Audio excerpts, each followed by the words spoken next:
Ready for some good news? We are too. Here's your positive difference story of the day.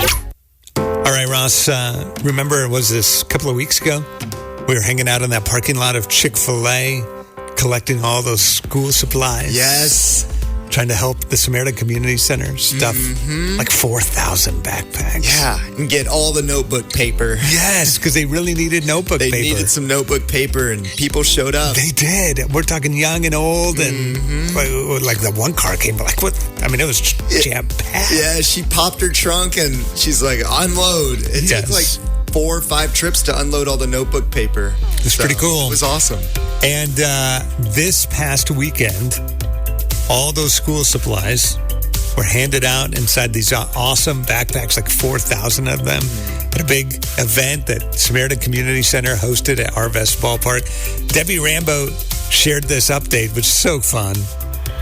Hi, I'm Debbie Rambo, Executive Director for Samaritan Community Center. It's hard to believe, but it's another year in the books for our Backpacks for Kids program.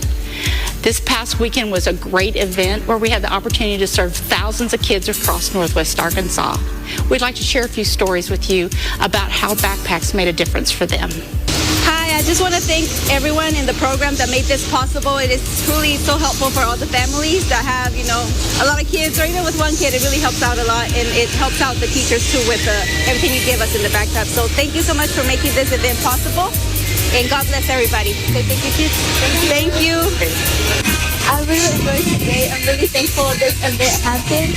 I always want to say thanks to people that cut my hair, for the free donations to people that in need, like us. So thank you very much. I like this one.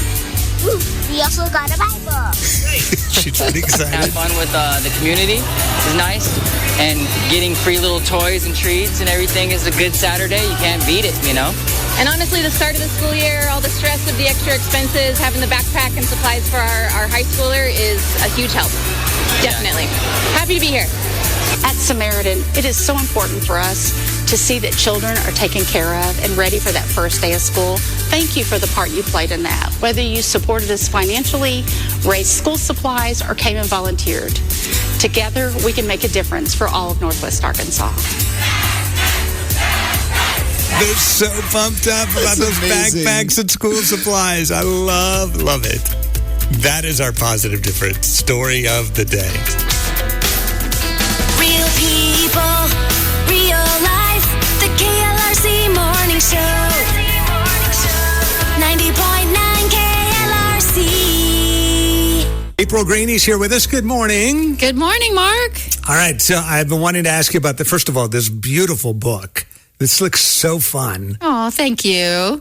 It's titled, If Jesus Came to My School. I know it's not book number 1. We had you in when, was it the Marvelous Mud House, I think? I believe so. Yep, yeah. We talked about that. Yeah. But this is new. It's getting ready to come out. Take me back to when the crazy idea of writing another book first popped into your heart. Well, I wrote this book my very first year teaching at Cookson Hills. And so I was wrestling with students, middle school age students, and learning to love them how Jesus would love them. And I really had to take that to heart that, hey, how would Jesus view these students? How would he react? How would he teach them to love each other? Yeah. Yes. And so I just started thinking about, the story of a little girl who imagines what it might be like if Jesus came to school with her and he was her age, and how if Jesus was there with her, how he would treat everyone with love, kindness. They'd all be having fun until he noticed Emily, who's frowning and sitting alone. And, in the book, you can see the concern on Jesus' face as he's looking at her, and he approaches her and, are you okay? And invites her to join in the group, and just what an impact that can make on that little girl's life. And so she imagines how Jesus would react and how he would teach the kids to get along, how he would appreciate the teacher. And then she realizes, I know that Jesus can't come to school with me, but I can be like Jesus, and I can be his hands and feet and teach everyone, how to live like Jesus. And so I was kind of walking that road myself as a teacher. And so the book came out, and it's a little girl imagining this. I love that because there's something always more powerful when you're reading and you can tell the authors lived the book before they ever wrote the book. Right. Kind of this it's this authentic, this came from a real place. Like somebody's really tried to think this through, live this out, feel this, those kind of things. So first of all, thank you for that, because it's a gift to the rest of us when we get to experience something that somebody else really has. Yeah, absolutely. Kind of walk through. What's your dream for this book? I know God tends to take our dreams and say, hey, I got more too. But I'm guessing he's probably giving you at least a little bit of a sense of what you would hope for. Yeah, my dream is that it would be in every elementary school library, that every elementary school student would have the opportunity, whether it's a Christian school, a public school, to walk in their library and see and pick it up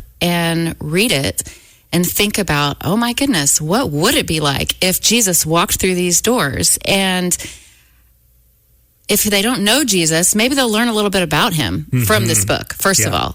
And then if they do know Jesus, they would be inspired to be the light and the love of Jesus in their schools, that they could reach out as he would in their classrooms and on the playground and in the lunchroom, wherever they're at. That's so awesome. All right, the book is called If Jesus Came to My School by April Graney. You can find it online and check out more about the book as well. We'll put more on the KLRC Morning Show Facebook page. You've also developed, it's back to school season, you've developed kind of some cool resources. Tell me a little bit more about these. Yeah, we have two things available. We have a classroom activity pack for teachers to use, or even parents could use that with their children. And it has some matching activities, a maze, a bingo card, where they really think about practically what it could look like, day-to-day experience at school, living like Jesus and being kind to their classmates. And then we have a YouVersion kids app Bible devotional coming out August 4th. Okay. And it is a 5-day devotional to go through with your kids on how to be salt and light of Jesus in their classrooms. What a great way to be able to start the school year, just kind of centering on what really matters and the opportunities that are there. Would you be kind enough to read and share one of those devotionals with us? Yes, absolutely. Okay. I would love to. So day 3 of the devotional is based on Matthew 7:12. So whatever you wish that others would do to you, do also to them. So Jesus taught us how to be kind. Jesus said that whatever we want others to do to us, we should do to them. This means that if we want others to notice us, we should notice them first. If we hope our classmates are friendly with us, we can be friendly to them first. If we want our classmates to be kind, we can extend kindness first. Jesus said we should consider how we would like to be treated and treat others the same. Isn't that a great way to know how we can show love to others? Take a look at the list of your classmates.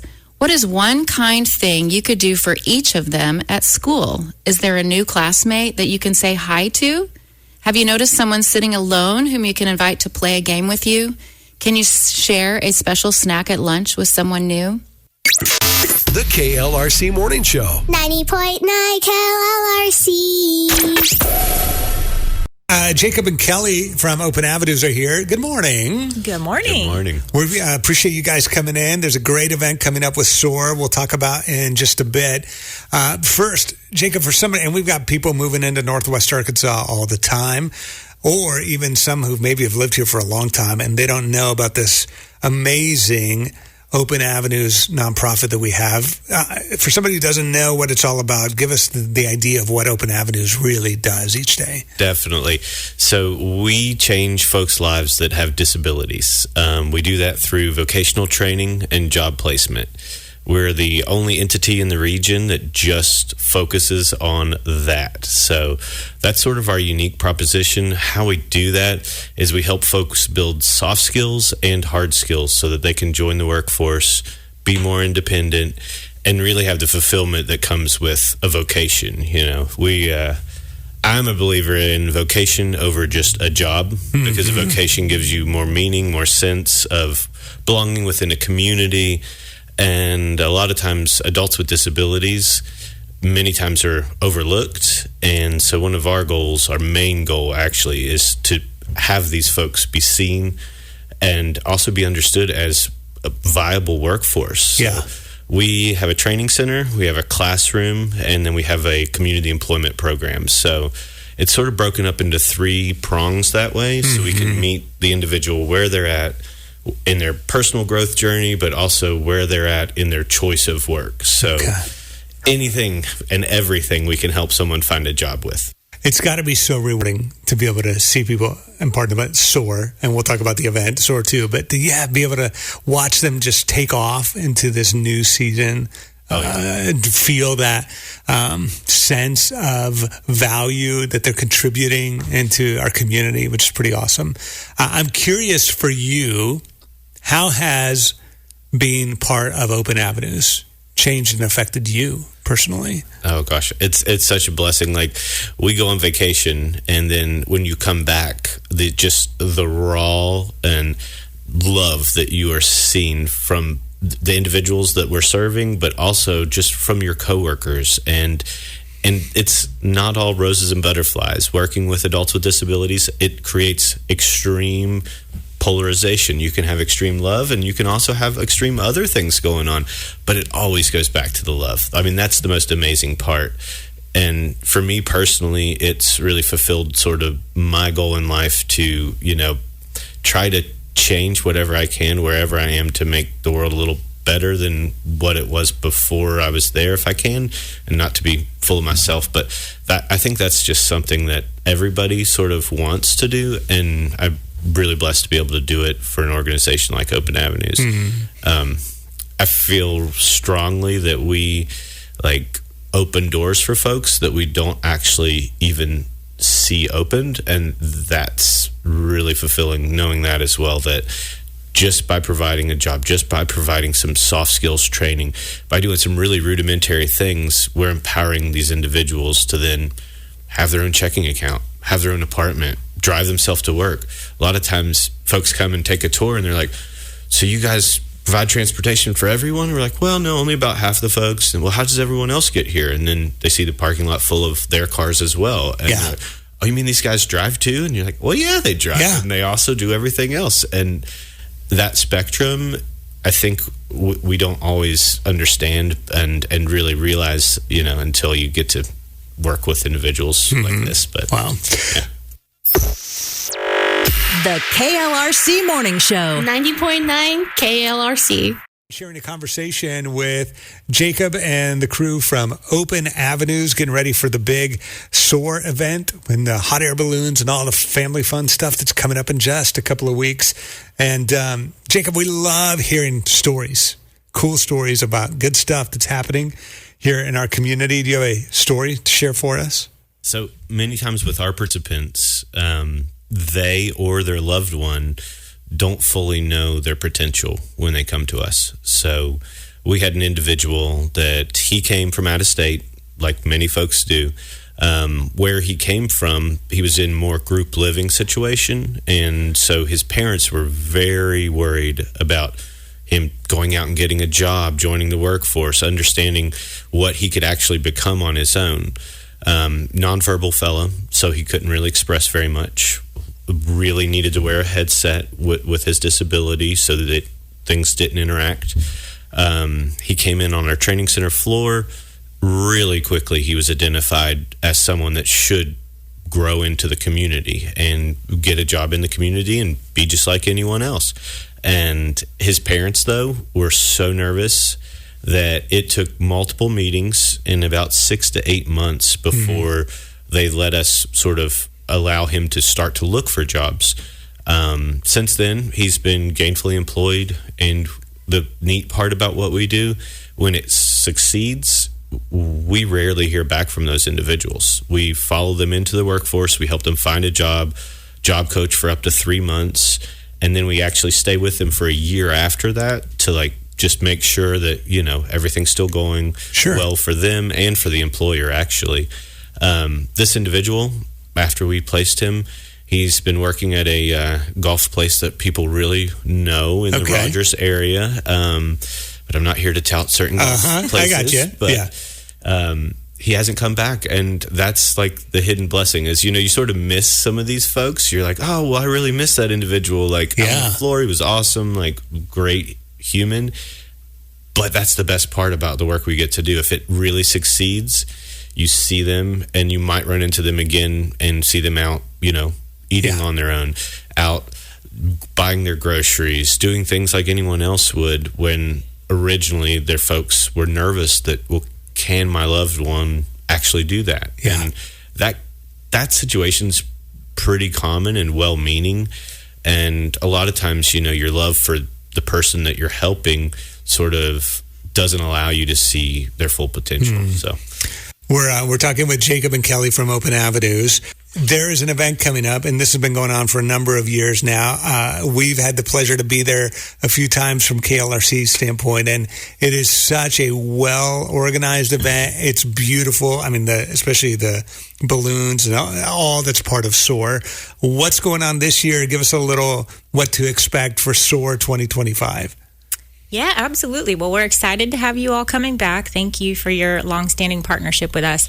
It has been a really amazing event for us. It's just really helped get our name out a little bit more because we've been around for 50 years and a lot of people didn't know about us before SOAR. But this year, we're adding a few new things. We're keeping all the big favorites. So the balloon glows are coming back. We're doing tethered balloon rides. We have a fire show, a car exhibit, kids zone, beer garden. All those favorites are coming back. And then we're also adding a few new things. We've got a human Orbitron, sorry, that's hard to say, ride that's going to be there. And then we have Mutiny Wrestling Federation coming out to do a little show in the ring. All right. That's going to be fun. Nice. And then a few other little surprises. Okay, that's so fun. Location this year? We're at Benton County Fairgrounds. This will be our third year out there. I guess it's the 6th year of our event coming back. So the community has really accepted us. It's been wonderful. If somebody's wanting to go, especially for the first time, tickets in advance, do it at the gate. What's the best way for somebody who's never gone before? I'm so glad you asked that. Definitely do it in advance. We don't actually get close to running out of tickets, but the prices go up the day of the event significantly. So if you can even snag them the day before, that just helps us with planning a little bit better and make sure we're prepared with security and everything. But if you get them in advance, that's the way to go. Okay, and I'm assuming they can do that online? Absolutely. Everything. So you can volunteer, you can buy tickets, just find the schedule, the map, everything at soarnwa.com. Okay, well, we're looking forward to it. Thank you guys for coming to hang out with us this morning. Appreciate it. Thank you for having us. Thank you for having us. The KLRC Morning Show. 90.9 KLRC. Happy birthday! This is just so exciting. Let's keep this party going. This is your birthday song. It isn't very long. Hey, happy birthday! It's time for the Marketplace Grill Birthday Bash. It's Thursday, July 31st. Only a couple of names on the list for today. Happy birthday today, Dan Freitas, turning 60 in Fayetteville today, and Adam Fortin, 44 years young in Rogers today. Happy birthday to both of you. The randomizer has picked out a winner for us. One of you gets a trip to the Marketplace Grill with a little gift certificate to celebrate on us. Ross, who's the winner today? All right, little 50-50 action. Dan in Fayetteville is the winner of our birthday bash today. Watch your mail.